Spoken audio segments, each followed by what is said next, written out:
Sud Radio, thème de campagne. Chaque semaine, un thème sur lequel vous serez peut-être amené à voter, notamment pour la présidentielle. Un thème hautement inflammable en ce moment, celui du sort des pêcheurs qui ne voient pas leur licence de pêche renouvelée par les Britanniques dans le contexte du Brexit. Bonjour à vous, Romain Davaudet. Bonjour. Et soyez le bienvenu sur Sud Radio. Vous êtes marin-pêcheur à Carteret, c'est en Normandie.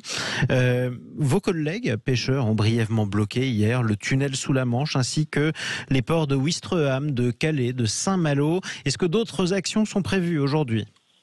Bon, c'était un blocage court, maîtrisé. C'était juste pour montrer à l'Angleterre que c'était possible très facilement de bloquer les exportations et les importations. Donc maintenant, ce que nous on veut, c'est que la France et l'Europe arrivent à récupérer ces licences-là. Et le blocage, c'est un outil pour montrer que vraiment on peut isoler cette Angleterre et qu'apporte 84% de sa nourriture. Exactement, et c'est le principe surtout pour une île. Alors vous avez, Romain, une licence de pêche qui est délivrée par l'île de Jersey. Elle est valable jusqu'à quand ?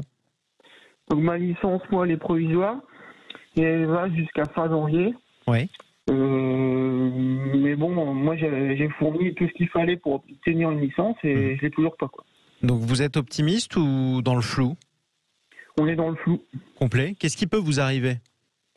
Il peut se passer que fin janvier, on ne soit pas renouvelé. Ouais. Il peut se passer aussi que ceux qui ont une licence, fin janvier, pourront pratiquement rien pêcher parce que le contenu technique des licences n'est pas encore négocié. C'est ça. Donc vous pouvez avoir un permis, mais sans savoir ce que vous avez le droit de pêcher, c'est particulièrement compliqué. La ministre de la Mer, Annick Girardin, a fait scandale il y a une semaine en annonçant des aides de sortie de flotte pour ceux qui abandonneraient la pêche et leurs bateaux. C'est hors de question pour vous ? S'ils cassent les bateaux, c'est sûr que évidemment c'est la solution de facilité. Mais ce qu'il faut, c'est vraiment tenir bon. S'il y a un accord qui a été négocié, l'Europe doit défendre ses intérêts et ne pas plier face à l'Angleterre. Oui. La Commission européenne, en tout cas, il y a quelques heures, a donné jusqu'au 10 décembre à la Grande-Bretagne pour appliquer cet accord et sortir de ce blocage. Comment vous expliquez, vous, Romain, que parmi les pêcheurs belges, les pêcheurs néerlandais, les Français soient les seuls à se faire retoquer par les Anglais ? C'est assez simple, c'est parce qu'on n'a pas la même flotte de pêche. Eux, ils ont plutôt des gros bateaux avec des systèmes de positionnement satellites. Et nous, les Français, on a plein de petits ports le long de la côte. Oui.